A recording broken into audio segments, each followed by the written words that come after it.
প্রতিটি বাবা মাই চান তাদের 7 রাজার ধন আদরের সন্তানরা সুশিক্ষায় শিক্ষিত হয়ে এই সমাজে মাথা উঁচু করে দাঁড়াবে। আর এই একটি লক্ষ্যকে অর্জনের জন্যই বছরের সূচনা লগ্নেই প্রতিটি সচেতন বাবা মাই প্রত্যাশা করেন একজন আদর্শ শিক্ষক কিংবা একটি আদর্শ বিদ্যাপীঠ, যে আদর্শ শিক্ষক কিংবা আদর্শ বিদ্যাপীঠে তার সন্তানকে দিয়ে তিনি নিশ্চিন্ত থাকবেন। কিন্তু আপনি আমরা কেউ কি বলতে পারি আমরা আমাদের সন্তানদের যে সমস্ত শিক্ষক কিংবা বিদ্যাপীঠে প্রেরণ করছি উচ্চশিক্ষার জন্য তারা সেখানে কতটা নিরাপদ? এশিয়ান ক্রাইম টিমের কাছে আচমকাই আসে এক টেলিফোন। ওপাশে নারী কণ্ঠ নীলিমা গাজীপুর শ্রীপুরের মিজানুর রহমান খান মহিলা ডিগ্রি কলেজে একসময় পড়াশোনা করেছেন। বর্তমানে তিনি ইডেন কলেজে পড়াশোনা করছেন। নীলিমার অভিযোগ, মিজানুর রহমান খান ডিগ্রি মহিলা কলেজের অধ্যক্ষ জনাব ফকির মোহাম্মদ আনোয়ার খানের বিরুদ্ধে নারী নির্যাতন সহ নিয়োগ বাণিজ্য, পক্ষপাতিত্ব কিংবা প্রশ্নপত্র ফাঁসের মতো অপকর্মের অভিযোগ রয়েছে এই নীলিমার। কথায় আছে নারীর বুক ফাটে তো মুখ ফোটে না, কিন্তু সেই নারী যখন মুখ ফোটান তখন বুঝতে হবে সমস্যা গুরুতর। শ্রীপুর মিজানুর রহমান খান ডিগ্রি কলেজের বর্তমান প্রিন্সিপালের কুকীর্তি অনেকেরই জানা। অনেকে ভয়ে, অনেকে সম্মানে মুখ খোলেন না, কিন্তু নীলিমা তার থেকে ব্যতিক্রম। নীলিমার কাছে বর্তমান প্রিন্সিপাল অনেকভাবেই প্রস্তাব দিয়েছিলেন, নীলিমা তা গ্রহণ করেননি। পরিণতি হয়েছিল ভয়াবহ। শুনবো সেই গল্প। কেমন আছেন আপনি? ভালো। মিজানুর রহমান খান ডিগ্রি কলেজের বর্তমান যে প্রিন্সিপাল আছেন তিনি বিভিন্নভাবে মেয়েদেরকে উত্তক্ত করেন এবং বিভিন্ন কুপ্রস্তাব দেন এবং কোনো মেয়েদের সঙ্গে ফেসবুকে চ্যাটিং করে তাদেরকে প্রেমের প্রস্তাব দেন এবং প্রশ্নপত্র ফাঁস করে দেওয়ারও প্রলোভন দেখান। কথা কি সত্য? হ্যাঁ, অবশ্যই সত্য। কিভাবে সত্য? আমার কাছে বাস্তব প্রমাণ আছে। কিরকম প্রমাণ আছে? সে যে প্রশ্ন দিচ্ছে এক মেয়েকে, সেই প্রমাণও আছে। আমার সাথে কি ধরনের চ্যাট করছে সেইগুলোও আছে। আপনার সাথে প্রথম থেকে কিভাবে শুরু হয়েছিল এবং কিভাবে শেষ হলো, গল্পটা যদি একটু সংক্ষেপে বলেন। আমি গত 13 এপ্রিল প্রথম ওনাকে ফ্রেন্ড রিকোয়েস্ট পাঠাইছি সকালবেলা। উনি অ্যাকসেপ্ট করছে দুপুরবেলা। কেন পাঠিয়েছিলেন? আমি শুনেছি যে আমাদের অধ্যক্ষ মহোদয় মিজানুর রহমান খান ডিগ্রি মহিলা কলেজের, তিনি গত নভেম্বর বা ডিসেম্বরের টেস্ট পরীক্ষায় যে মেয়েরা পরীক্ষার্থী ছিল তাদের সাথে বিভিন্নভাবে চ্যাটিং করত এবং তাদের সাথে বিভিন্ন নোংরামি কথায় চ্যাট করত। তারপর এক মেয়েকে একদিন সকল ধরনের প্রশ্ন দিয়ে দেয় এবং ওই মেয়ে পরীক্ষায় ভালো রেজাল্ট করে। কিন্তু অনেকেই আছে যারা অনেক পড়াশোনা করেও ভালো রেজাল্ট করতে পারে নাই, আবার অনেকেই 1-2 বিষয়ে ফেলও করেছে। কিন্তু সেই মেয়ে পড়াশোনা না করেও ভালো রেজাল্ট করেছে এবং টেস্টে উত্তীর্ণ হয়েছে। আমি এগুলো শোনার পর খুব কৌতূহলবশত ওনাকে ফ্রেন্ড রিকোয়েস্ট পাঠাই গত 13 এপ্রিল। তো এক পর্যায়ে 2 দিনের মাত্র কথা বলায় চ্যাটিংয়ে উনি আমাকে ভালোবাসার প্রস্তাব দেয়। উনি আমাকে বলে, আমার সাথে তুমি সাগরে ঝাঁপ দিবা? আমি জিজ্ঞেস করি, কোন সাগরে, কেন, কিভাবে? উনি জিজ্ঞেস করে, না, ভালোবাসার সাগরে।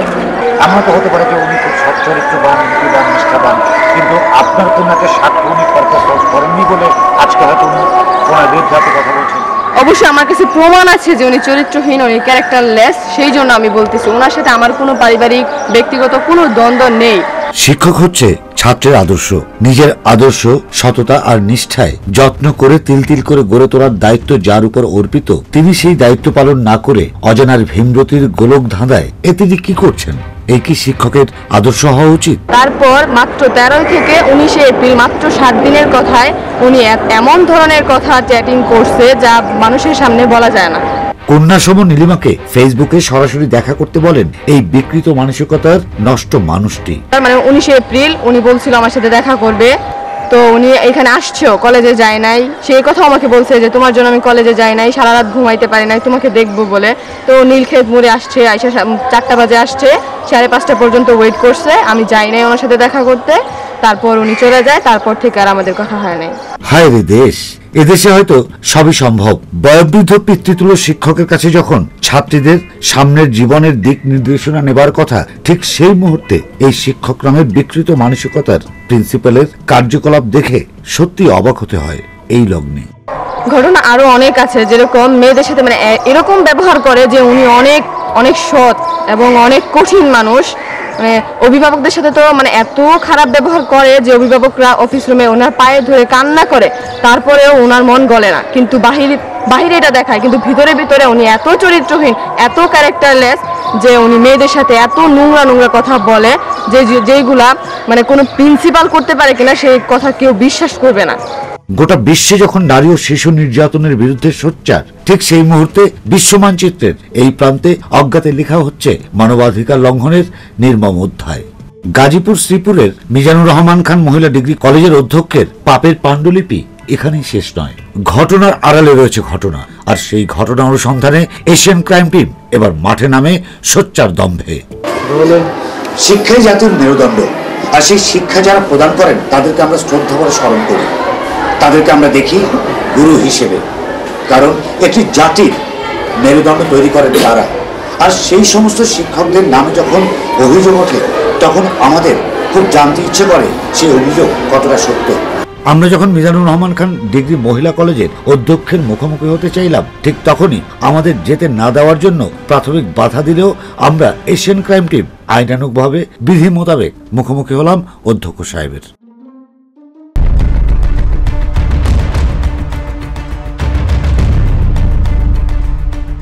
অবশেষে দেখা মিলল সেই মহান পুরুষের। তবে ইন্টারভিউর জন্য অনুমতি চাইলে অধ্যক্ষ মশাই তিনি অকপটেই সেই অনুমতি প্রদান করলেন।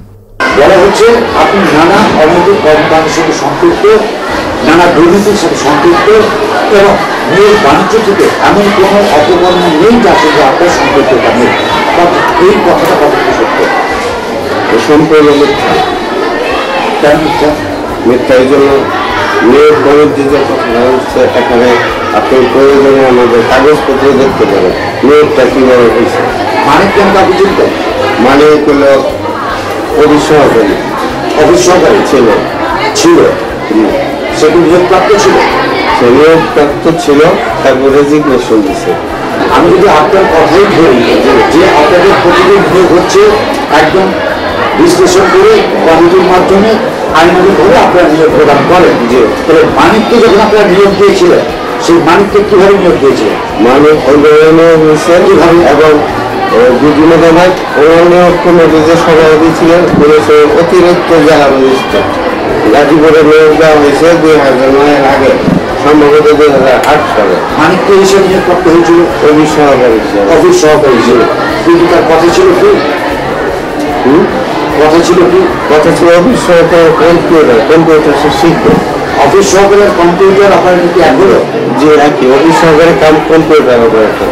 তারপরে ডেজিগনেশনটা হবে সহকারী অফিস সহকারী কাম কম্পিউটার অপারেটর। মানিকের ক্ষেত্রে কি তাই ছিল? হ্যাঁ, তাই ছিল। যে মানিকের অভিযোগ হয়েছিল এই প্রিন্সিপাল সাহেবের বিরুদ্ধে এবং এই মহাবিদ্যালয়ের বিরুদ্ধে, সেই মানিক এসে হাজির, সে জানাতে চায়, সে বলতে চায় কিছু কথা, তার অভিযোগ এবং কষ্টের কথা।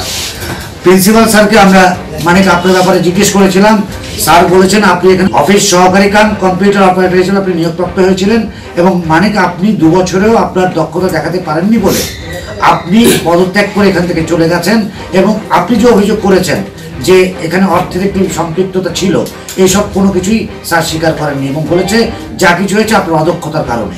এবং পরবর্তীতে আবার যখন নিয়োগ দেওয়া হয় তখন আপনি রিটার্ন পরীক্ষা দিয়েছেন, কিন্তু ভাইবা আপনি ফেস করেননি, কারণ আপনি কম্পিউটার জানেন না, এই ব্যর্থতার কারণে। এটা কতটুকু সত্য? গাজীপুর এডিএম মহোদয়ের কক্ষখানে রিটার্ন পরীক্ষা প্রথম হয়ে করে মৌখিক পরীক্ষাতেও প্রথম হয়ে এর প্রেক্ষিতে স্যার আমার নিয়োগ হয়। একদিন গোপনে ডাক্তার আমাকে বলছে যে তুমি ডিজি বিষয় ভুলেও যাবে না, কারণ আমার এমপিও তদবিরের ব্যাপারে তুমি গেলে প্রেস লাগবে, এমপি হবে না সহজে। উনি বললেন যে আপনার যে নিয়োগ দিচ্ছে ডিজি মহোদয়ের কাছে কোনো আবেদন করে নাই শুনবতের জন্য, আর এরকম চিঠি দেওয়া হয় নাই। এই চিঠির প্রেক্ষিতে আমরা আপনাদের যারা গাজীপুরের বাওয়াল কলেজে আমরা চিঠি দিলাম প্রিন্সিপাল স্যার কে করে, উনি ডিজির মনোনীত প্রতিনিধি পাঠাইতেন নিয়োগ বোর্ডে, ওনার নিয়োগ বোর্ডে আপনি কে ইন্টারভিউ দিয়েছেন চিঠিপত্র নেন অতি নিয়োগ। আপনি বলেছিলেন যে মানিক 2 বছরের মাথায় তার অদক্ষতার কারণে চাকরি ছেড়েছে। আমি যেটা বলছি সেটা কিন্তু ভিন্ন কথা। এখন মানিকের কথাগুলো আপনি শুনেছেন? হ্যাঁ, শুনেছি। হ্যাঁ, আমরা যদি ওই ডিজি অফিসে আমরা খোঁজ নেই, তাহলে মানিক কি মিথ্যা বলছে না সত্য বলছে আমরা বের করতে পারবো না। আমি সত্য বলবো। আপনি বলেন তো? আমি সত্যিই বলবো। সত্যটা কি? এটা হলো যখন ডিজি অফিস থেকে আমরা ওই অফিস অর্ডার লোকেশন আছে, উনি আছে এরা ভুলক্রমে অফিস সহকারীর জন্য তো নতুন নিয়ম হয়েছে, অফিস সহকারীর জন্য আলাদা আপনার উল্লেখ লাগে আর কি। ওই ডিজি প্রতিনিধি এরা তো উল্লেখ করে নাই, যারা আসছে ওনারা স্বাক্ষর দিয়ে গেছে। আচ্ছা, ঝামেলাটা কি হয়েছে? ঝামেলা হচ্ছে এটার জন্য আলাদা চিঠি উল্লেখ থাকতে হয়।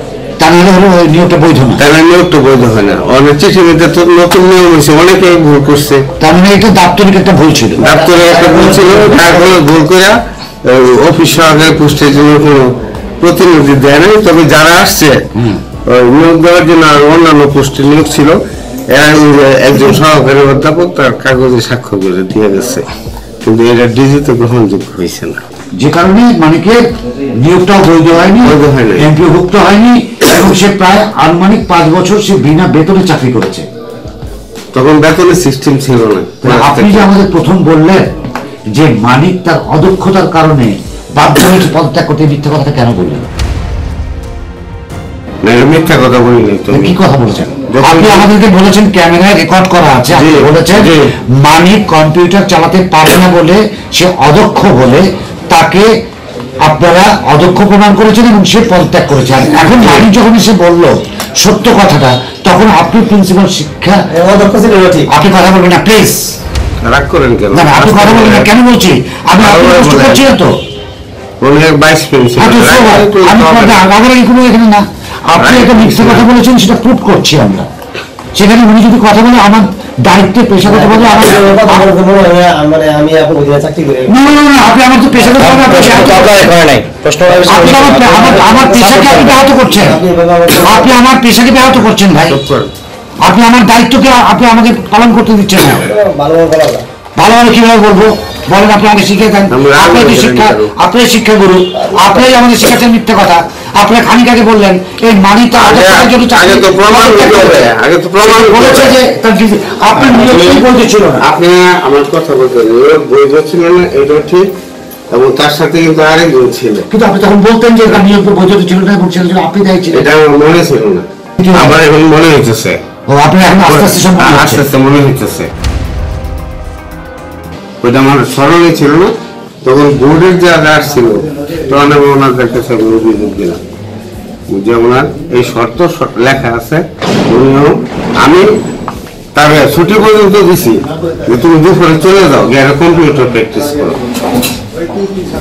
কিন্তু স্যার আমার শেষ করে পরে নিয়োগ বোর্ডে যারা আসছিল জাতীয় বিশ্ববিদ্যালয়ের প্রতিনিধি দ্বিতীয়বার, এরা থেকে বালগঞ্জ থেকে একটা বললো যে আপনি এক কাজ করেন, কম্পিউটারটা শিখেন, পরবর্তীতে যে শিখতে পারেন পরবর্তীতে আপনাকে নিয়োগ দেওয়া হবে। কিন্তু তার এই যে বাকি যে 5 বছর যে শ্রম দিল বিনা পরিশ্রম মানে পারিশ্রমিকে, তার সেই 5 বছরটাকে ফিরিয়ে দেবে। আমাদের যে এই ভুলটা তো আপনার ভুলের জন্য হয়েছে না, হইতে পারে ভুল তো বলুন, এই ভুলটা তো আপনার না, ভুল হইতে পারে। ভুলের জন্য তো যদি শাস্তি থাকে নিয়ে অসুবিধা কি? আপনি তাইওয়ান নামে কাউকে চিনতেন? আপনার ছাত্র কিভাবে চিনতেন? আমার ছাত্রী তাইওয়ানের একটা অভিযোগ রয়েছে যে সে হোস্টেলে থাকতো এই কলেজে, যে এবং তার সাথে একটি শারীরিক অনৈতিক সম্পর্ক আপনার তৈরি হয়েছিল, যার বিনিময়ে আপনি তাকে টেস্টে পাস করে দিয়েছিলেন। আপনার ফেসবুক আইডি আছে?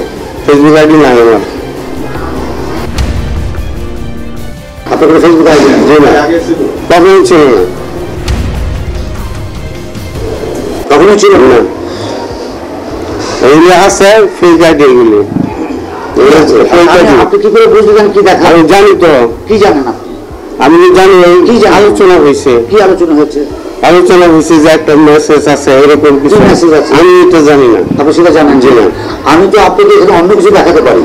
আপনি যখনই ওনাকে বললাম, আমার অ্যাসিস্ট্যান্টকে বললাম যে কাগজটা দাও, আপনি বললেন যে এটা ফেক আইডি। তার মানে আপনি ফেক আইডির কথা বলতেছেন। আমি কিন্তু আইডির কথা বলিনি, বলেছেন আমার এটা রেকর্ড হচ্ছে। আমি কি বলছি আপনি রেকর্ড হচ্ছে? জি হ্যাঁ, বিষয়টা হচ্ছে যে আপনি ফেক আইডি বলছেন। জি হ্যাঁ, জি ফেক আইডি বলছেন। বুঝবেন না কেন? ফেক আইডি যদি বলছেন, কোনটা ফেক আর কোনটা ফেক না সেটা কিন্তু আইডেন্টিফাই করা যায় কিন্তু আপনার ইমেল অ্যাড্রেস দিয়ে। আপনি জানি জানি এই ফেক আইডির এই গল্পটা আপনি কতদিন ধরে জানেন? কোনটা? এটা এই গল্পটা যখন হয়েছে কতদিন ধরে? ওনাদের আনুমানিক একটা 5-6 মাস। আপনি থানায় কোনো জিডি করেছেন? জি না, কেন করেন? প্রিন্সিপাল, এটা আমার হাতে আসে। জানেন যে আপনার নামে আমি তো এটা দেখিও নাই, আমি শুধু শুনছি। এরকম শুনছেন? আমি আর আপনি শুনেছেন আমি আপনাকে বলি, আপনি একটি দায়িত্ব রয়েছেন অধ্যক্ষের। আপনি 6 মাস হলে শুনেছেন যে আপনাকে ফেক আইডি দিয়ে এবং আপনার ছাত্রীদের নিয়ে নানা রকমের কুৎসা রাখানো হচ্ছে। আপনার তো উচিত ছিল একজন সচেতন নাগরিক হিসেবে প্রথমেই থানায় গিয়ে জিডি করা উচিত ছিল। কেন করেননি?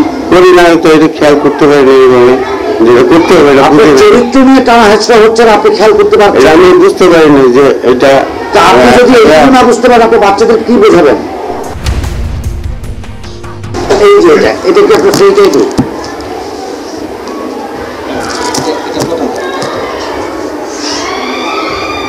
এটাকে আপনি সেইটাই দিই।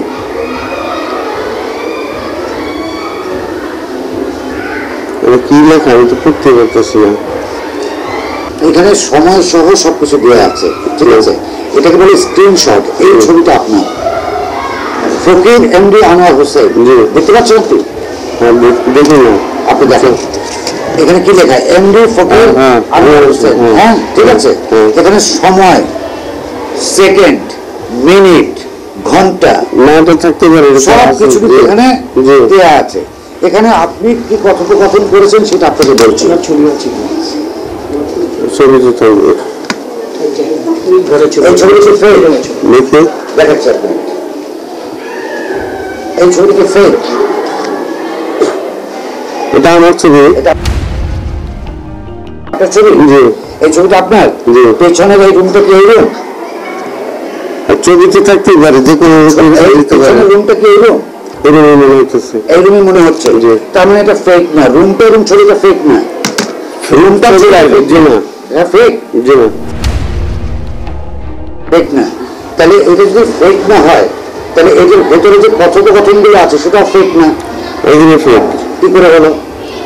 এই ছবিটা যে পাঠাচ্ছে, আমরা একটু আপনার হেল্প নেই। এই আপনারা এই টেকনোলজি যুগে, আপনারা ইয়াং জেনারেশন, আপনারা খুব ভালো করে জানেন যে এখন আমাদের সবকিছু আমরা খুব হাতের নাগালে পেয়ে যেতে পারি। আমরা ইচ্ছে করলে একজনকে আরেকজনকে আমরা মিথ্যা বা ফেক বলে চালিয়ে দিতে পারি না। এই ছবিটা 100% ওনার, এই আইডিটা ওনার কিনা, ফকির এমডি আনোয়ার হোসেন লেখা আছে, এমডি ফকির আনোয়ার হোসেন লেখা আছে। হ্যাঁ, আচ্ছা, এই ছবিটা ওনার, রাইট? জি, এই ছবিটা তো ওনার। বয়সের ভারে নাকি ভীমরতি চাপে। আমাদের এই অধ্যক্ষ সাহেবের মাথায় হয়তো সেই ভীমরতি ভূতেই চেপে বসেছে। তা না হলে তার বিরুদ্ধে কেন এমন অভিযোগ উঠবে? দেশের নারী অধিকার আদায়ের এই মহেন্দ্রক্ষণে আজও অপমান, প্রবঞ্চনার, প্রতারণার সাগরে ভাসছে হাজারো নারী অনিশ্চিত ভবিষ্যতের হাত ধরে। সময় হয়েছে রুখে দাঁড়াবার, সময় হয়েছে বিবেককে জাগিয়ে তুলবার।